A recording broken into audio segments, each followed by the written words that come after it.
안녕하세요. 안녕하세요. 안녕하세요. 본론 직진. 바로 가나요? 네, 그럼요.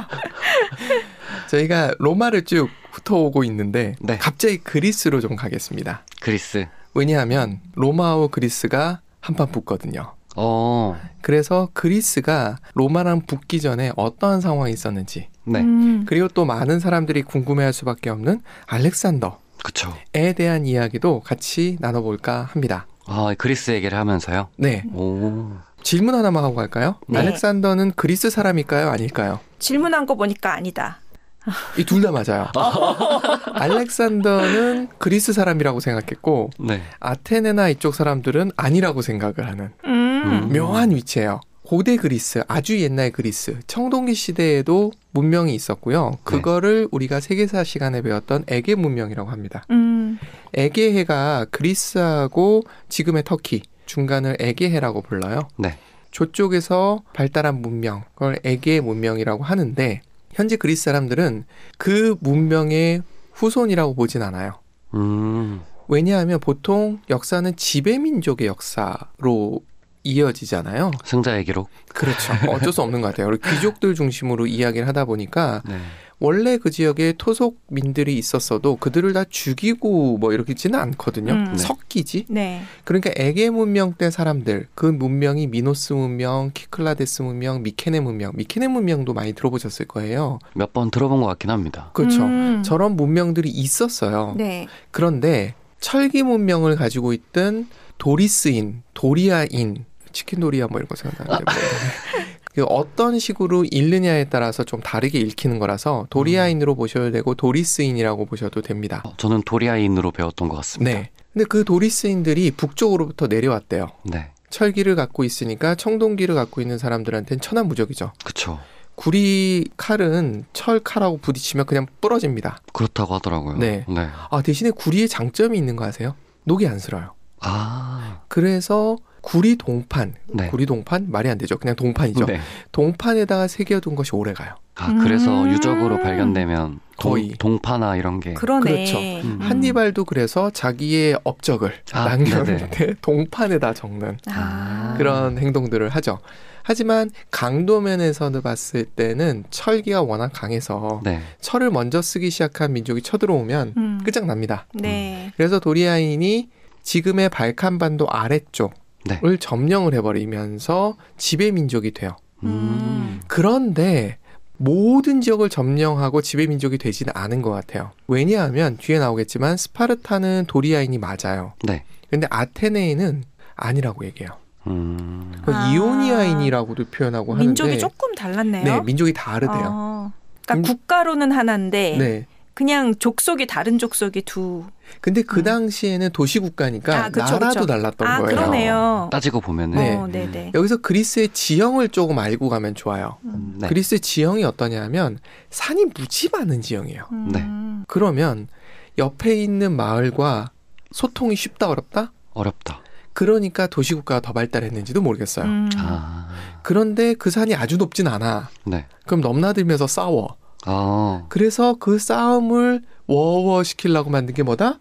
올림픽 경기다. 올림픽의 기원이 그건가요? 그렇다고도 얘기를 해요. 서로 한 번씩 모여서 화합해라. 네. 그런 거. 그냥 주먹 다짐을 하지 칼싸움하지 마. 뭐 이런 느낌이었지 않았을까라는 추정을 하는 사람들이 있어요. 고대 올림픽 1회가 개최된 시기하고 도리아인이 지배민족으로 자리를 잡은 시기가 거의 비슷하다고 해요. 그러면 합리적인 추론이네요. 네. 최초의 고대 올림픽은 BC 776년이었다고 해요. 그때부터 철기를 굉장히 빨랐던 거죠. 네. 그러니까 이쪽이 옆으로 가면은 메소포타미아 문명이 있잖아요. 거기가 인류 문명의 시작. 네. 저희가 비옥한 초승달지대라고 불리우는 곳이고 거기서부터 문명이 넘어오기 쉬웠던 거죠. 빨랐던 거죠. 한마디로. 그렇게 이해하는 게 맞지 않을까. 네. 이건 저쪽 인류가 똑똑해서 그래 라는 느끼보다는 먹고 살만 하니까. 뒤에 이제 중동에 대한 아픈 얘기도 좀 나옵니다. 네네. 근데 이때 도리아인들이 내려올 때 헤라클레스 일족의 귀환이라고 여겼대요.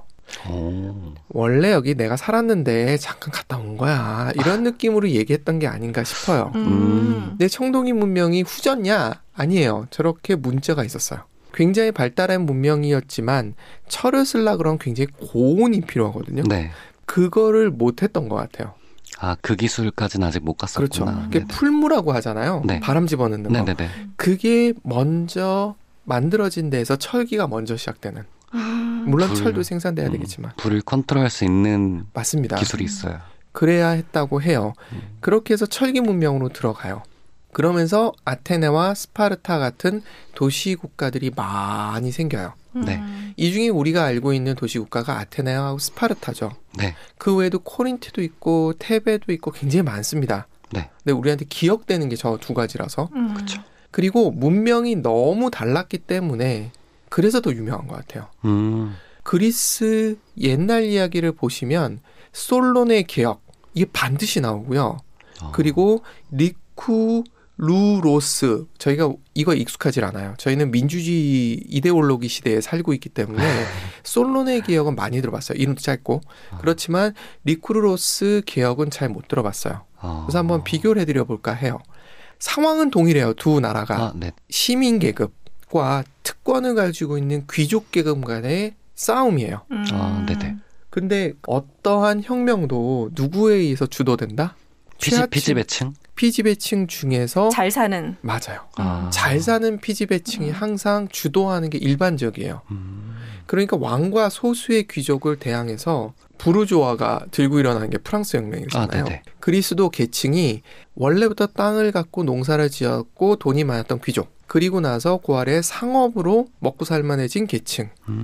그리고 이것저것 아무것도 적응을 못 해가지고 빚더미에 올라온 계층. 이렇게 3단계로 나눠져 있었던 거예요. 이런 상태에서 빚 많은 사람들은 이걸 해결을 하고 싶을 거 아니에요. 그리고 네. 사회 문제가 될 거 아니에요. 네. 근데 제일 돈 많은 사람들이 이 문제를 앞장서서 해결하는 경우는 역사상 잘 없었어요. 그렇죠. 그래서 중간에 낀 사람이 뭔가를 들고 일어나요. 그때 이상한 건 꼭 잘 사는 귀족층에서 부르주아나 일직층을 지원하는 사람이 나타나요. 그렇죠. 있죠. 꼭 있어요. 꼭 있죠. 그 사람이 솔론이에요. 아. 그러니까 이 사람은 잘 사는 귀족 집안 사람인 거예요. 네네. 근데 바한이 아테네가 잘 나가기 위해서는 개혁을 해야 돼. 네. 라고 얘기를 했던 거예요. 솔론은 사실 저 글을 보시면 아시겠지만 이국 땅에서 외롭게 죽어요.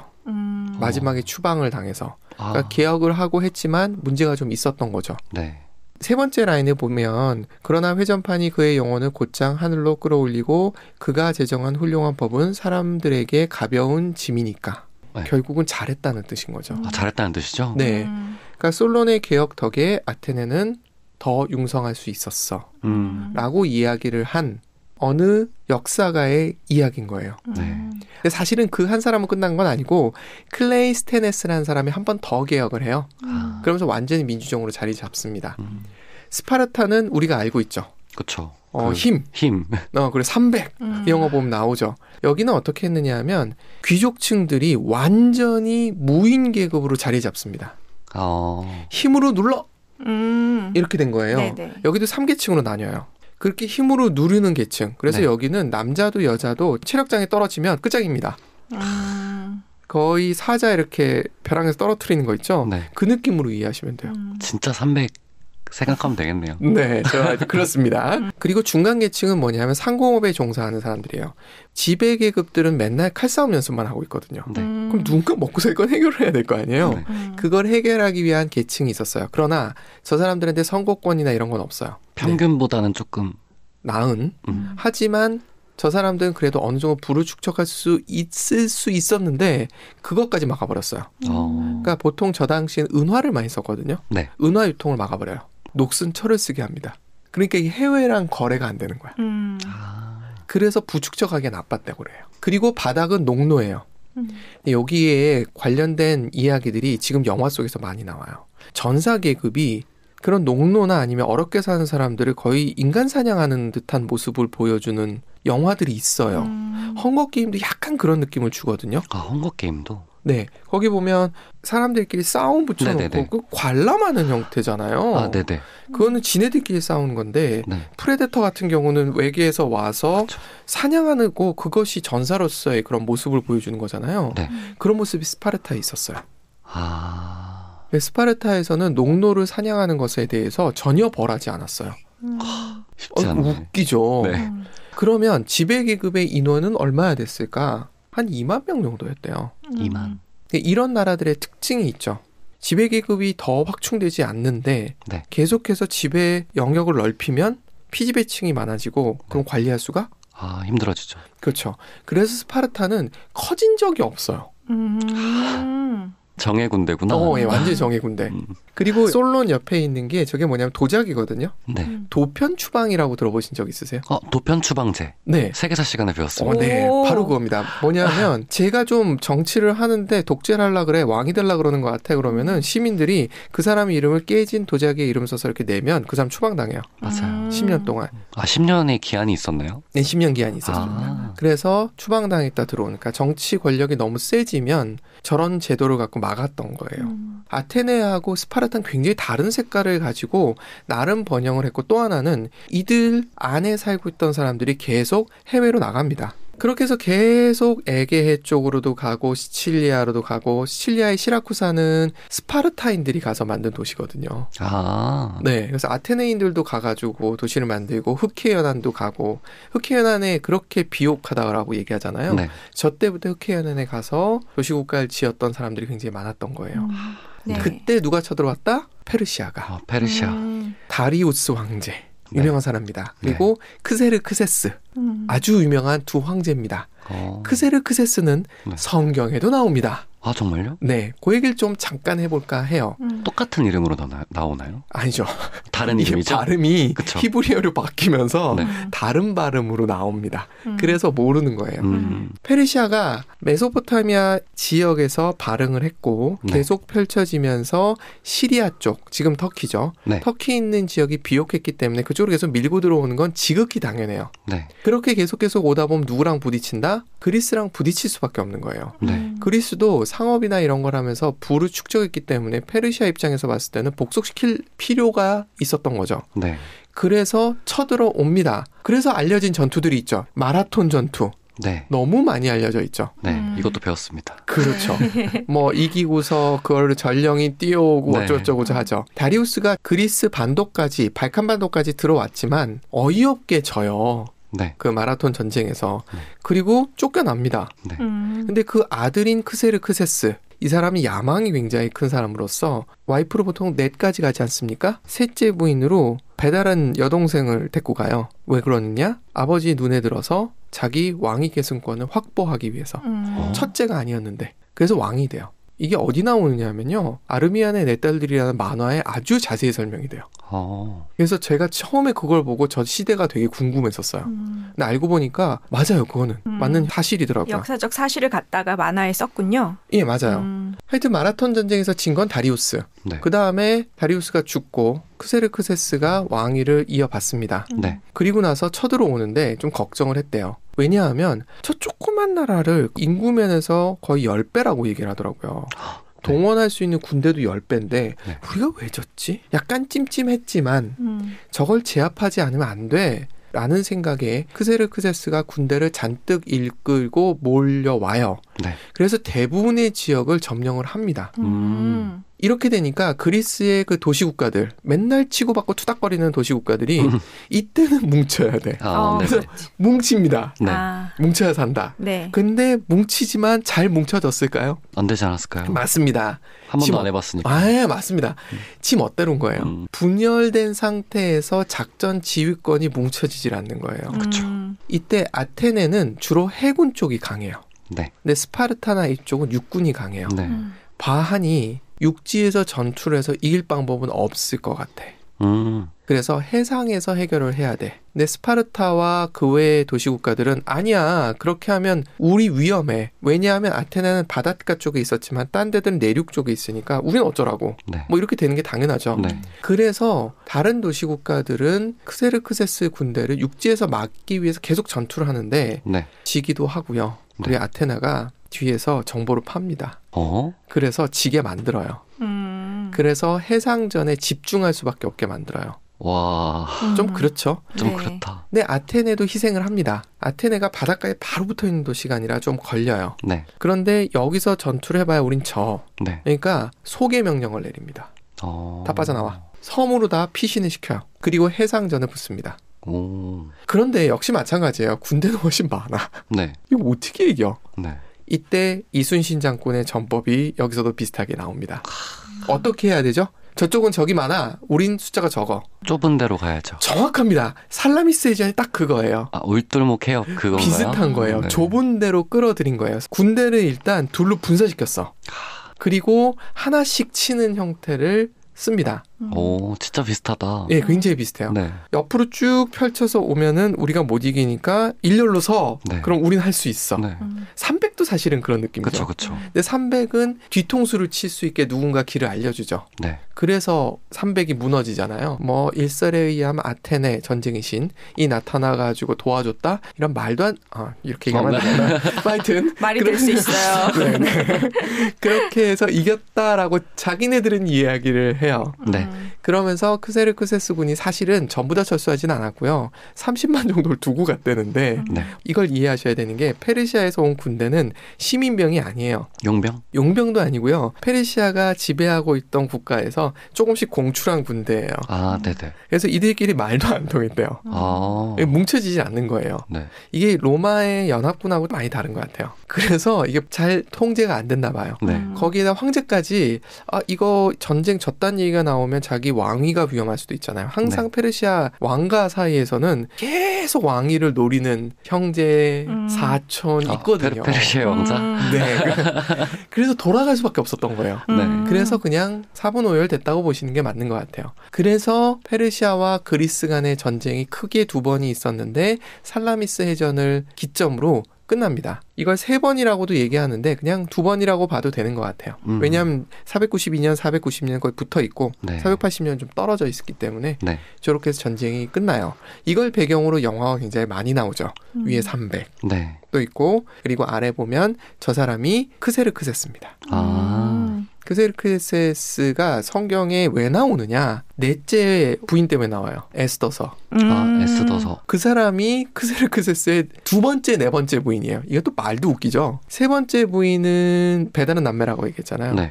4번째 부인은 사막 부족의 여인이었다고 해요. 네. 정략 결혼이 아닌 정말 사랑해서 결혼한 거래요. 이게 만화에서도 묘사가 되고 실제로도 그랬다고 해요. 그런데 뭔가 질투심을 유발할 사건이 있었나 봐요. 그 만화에서는 좀 약간 좀 다르게 묘사를 합니다만 네. 그것 때문에 죽여요. 4번째 부인을? 네, 참수랍니다. 목을 잘라요. 네. 목 잘라서 와라. 그래서 가장 아름다운 목이었다. 뭐 이런 말이 있어요. 끔찍하죠. 네. 그리고 나서 이 여인의 가장 닮은 여인이 있었던 거예요. 언니? 유대인 쪽에. 아, 언니는 아니고? 언니는 아니고. 그 만화를 보시면 아시는데 언니는 딸로. 네. 이 여자를 4번째 부인으로 얻어요. 그런데 금방 실증을 느꼈다 그래요. 그래서 에스더가 독수 공방하면서 쓴 게 에스더서다. 이 부분에 대해서 성경학자들이 할 말이 많겠지만 댓글 달아주시면 돼요. 뭐 여러 가지 썰 중에 하나를 얘기했을 뿐입니다. 자, 살라미스 해전 그림도 제가 그려놨죠. 저렇게 많은 걸 어떻게 했다? 좁은 데로 이렇게 유인해서. 몰고 들어온 게 보이시죠? 네. 저렇게 해서 이깁니다. 살라미스가 섬이에요. 아, 네. 아테네 앞쪽에 있는. 페르시아는 끝장을 내면서 이때부터 아테네가 특히 최고의 전성기를 구가합니다. 이때를 이끌었던 사람이 저 투구 같은 거 쓰고 있으신 분이세요. 페리클레스. 역시 아르미아나의 네 딸들 나오는 주요 등장인물 중에 하나입니다. 저 사람이 실존 인물 당연히 맞고요. 네. 그리스의 민주정은 저 사람의 정치력으로 이루어졌다라고 얘기해요. 그래서 일부는 이렇게도 얘기해요. 민주정을 빙자한 독재였다. 라고까지 표현을 해요. 똑똑하신 분이었나요, 저분? 그렇죠. 본인은 도편 추방도 한 번도 안 당해요. 그러니까 권력을 쥐고 있는 걸 누구한테도 들키지 않았던 사람이에요. 똑똑하셨네. 네. 근데 저 사람은 굉장히 대기만성형이에요. 젊었을 때는 느낌이 없었던. 그저 그런? 네. 그래서 그걸 만화에서 그걸. 그것 그렇게 표현하나요? 그러니까 똑똑하고 하긴 했으나 뭐 해적한테 잡혀도 가고 기억상실증 뭐 이런 식으로 묘사를 하는데 네. 그렇게 묘사할 수 있는 이유가 대기만성이었어서 그래요. 첫 번째 부인이 있었어요. 네. 근데 이 부인이 점을 쳐보니까 굉장히 위대한 정치인이 될 거라고 생각을 했던 거예요. 네. 그리고 결혼을 했는데 위대한 정치인이 안 되네? 네. 대기만성이니까. 네. 그래서 이혼을 했나 하여튼 나갔어요. 네. 그리고 나서 대정치인이 돼요. 대정치인이 되는 거는 그 와이프가 어디로 주셔야 되는 그런 점이었나 보네요. 마지막 저건? 네, 뭐 그럴 수도 있고요. 잘은 모르겠습니다만. 네. 저 사람이 있을 때가 소크라테스 앞쪽하고 이렇게 겹쳐요. 페리클레스가 펠로폰네소 전쟁 중에 죽습니다. 네네. 그러면서 아테네는 중후 정치라는 걸로 들어가요. 펠로폰네소스 전쟁은 간단하게 말씀드리면 스파르타와 뭐 이렇게 떨거지 국가 이렇게 표현합니다. 그들과 주변국. 아테네 이렇게 싸운 거예요. 네. 스파르타하고 아테네의 전쟁이었다라고 네. 이해하시면 되고요. 네. 그 전쟁에서 괜찮았어요. 그런데 페리클레스가 죽은 다음에 그냥 져버려요. 페리클레스가 죽어서 그랬는지 아니면 힘이 빠졌는지에 대한 얘기는 있어요. 힘이 빠진 이유 중에 하나가 아테네가 시칠리아를 정복하러 가요. 아테네가? 네. 시칠리아가 굉장히 비옥하고 먹을 게 많다는 얘기를 여러 번 드렸잖아요. 네. 여기 내 땅에 있으면 좋겠다. 그리고 시라쿠사. 네. 스파르타에 이렇게 사람들이 가서 만든 도시라 그랬잖아요. 네네. 애들이 힘이 센데 애들이 자꾸만 먹어 들어오니까 아테네에서 간 사람들이 있을 거 아니에요. 도와달라 그런 거예요. 근데 도와주러 갔다기보다는 땅 따먹으러 간 거죠. 그렇죠. 땅 따먹으러 가서 성과를 이루지 못해요. 그래서 지지부진 하다가 국력을 다 소진했다. 이렇게 표현하는 사람도 있어요. 네. 일리가 있네요. 네. 그래서 해석은 되게 많습니다만 어쨌든 그런 상황 속에서 아테네는 계속 떨어집니다. 네. 이렇게 어려운 시기일수록 철학자들이 나오죠. 그렇죠. 소크라테스, 네. 플라톤, 아리스토텔레스 네. 이런 분들이 쭉 나옵니다. 그 일 다음에 나오셨던 되는 거죠. 분들이구나. 네, 페리클레스 뒤입니다. 잠시 말씀드렸던 대로 스파르타가 이겼잖아요. 네. 그러면 발칸반도 전체를 지배할 만한데 문제가 뭐였다? 지배층이 2만 명밖에 없다. 그쵸. 이들이 다 할 수는 없었죠. 없다. 로마가 힘이 셌던 이유 중에 하나는 흡수를 잘했던 게 있는데 맞아요. 스파르타는 그게 없으니까 새로운 군인도 들어오지도 않고 하니까 한계가 있었던 거예요. 스파르타가 잠시 반짝했다 훅 꺾어요. 그러면서 스파르타는 그냥 그 지역에만 있는 느낌으로 계속 이해하시면 되세요. 네. 그럼 다시 어떻게 되느냐. 아테네 좀 찌질해진 상태에서 도시국가들이 사분오열했다. 네. 이런 상태가 가다가 이 사람이 등장합니다. 이 뒷얘기는 다음에. 감사합니다.